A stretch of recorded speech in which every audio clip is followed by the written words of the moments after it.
पढ़ने जा रहा है अध्याय 2 सामाजिक विज्ञान भूगोल का है।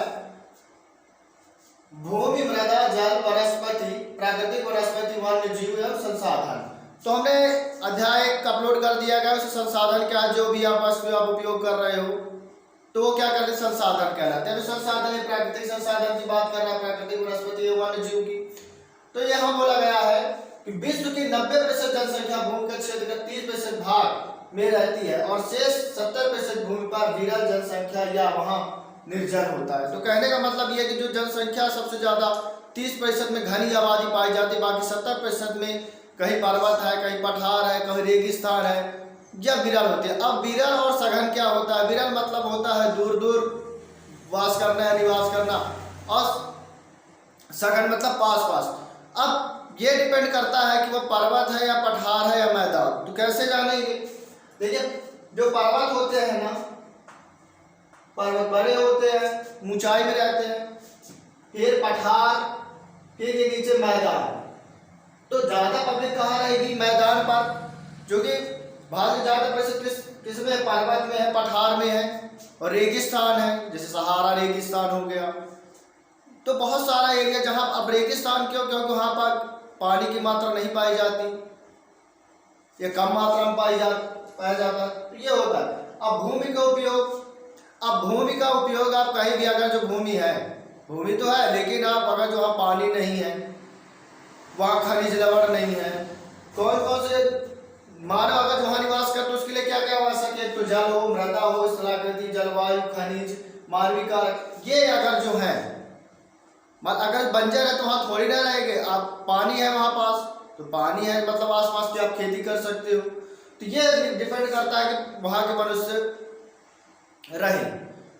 दूसरा, अब जो सामुदायिक भूमि क्या होती है? साझा संपत्ति। क्या है? आप देखोगे सामुदायिक स्वास्थ्य केंद्र लिखा रहता है। भूमि संसाधन का संरक्षण, संसाधन जिसका आप उपयोग कर रहे हो, अभी भूमि का उपयोग कर रहे हो तो भूमि संसाधन हो गई। अब संरक्षण मतलब उसको बचाए रखना, तो ये हो गया भूमि संसाधन संरक्षण।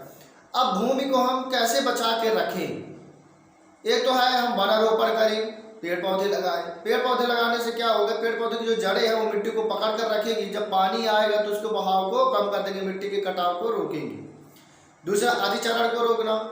जंगलों में या घास जितनी जहाँ होगी होती है तो अधिचरण का चर जाते हैं, मतलब वहाँ की घासें जब जानवर चर जाते हैं तो क्या होता है? घास पूरी उखड़ जाती है, जिसके कारण वहाँ से अगर जो पानी गया तो पानी के साथ मिट्टी का बहाव हो जाता है, मिट्टी बह के चली जाती है। दूसरा, रासायनिक उर्वरकों का प्रयोग अधिक करने से वह खारापन हो जाता है, तो उसकी गुणवत्ता खराब हो जाती है। इसीलिए हमें जैविक पेड़ पौधों का ज़्यादा से ज़्यादा इनका उपयोग, पेड़ को लगाना चाहिए। अब आगे आता है भूस्खलन। भू माने होता है भूमि, स्खलन माने होता है खिसकना। भूमि का खिसकना भूस्खलन कहलाता है। अब ये किसके माध्यम से हो गया आपके? एक तो हो गया ज्वालामुखी, भूकंप, और दूसरा है आपके बाढ़। बाढ़ में कैसे? क्योंकि बाढ़ में का पानी बहुत तेजी से जाता है।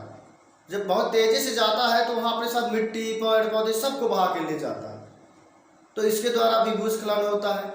कभी भी आप देखोगे नदी, जहाँ नदी का किनारा हो, तेज भूमि के बड़ी बड़ी 10 मीटर या 5 मीटर की दूरी पर जो मिट्टी एक परत कट के बहकर चली जाती है, तो इसे भी आप मृदा अपरदन का कारण है।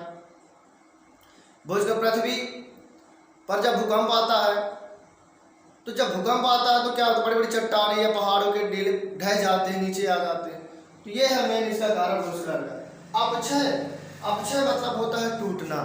अब ये टूटना किसके तरह से? तापमान परिवर्तन से, तुषार क्रिया, पौधे, प्राणी, मनुष्य क्रिया को। जैसे मनुष्य है, एक स्थान पर मिट्टी उठाकर दूसरे स्थान रख दिया, तो इसके द्वारा तापमान परिवर्तन के कारण भी मिट्टी का परिवर्तन होता है, कटाव होता है हवा के द्वारा भी। अब मृदा निर्माण का कैसे होता है? मृदा एक निर्माण के लिए लाखों करोड़ों वर्ष लग जाते हैं 1 सेंटीमीटर के लिए, ठीक है। तो जो मृदा है वनस्पति के, जीव जंतु के अवशेषों से या पत्थरों के टकराने से। अब मृदा का निर्माण इन्हीं के माध्यम से होता है। जैसे दो पत्थर पर रगड़े तो उसके जो घर्षण हुआ उसे चूर्ण बने, तो यह होता है आपका मृदा निर्माण।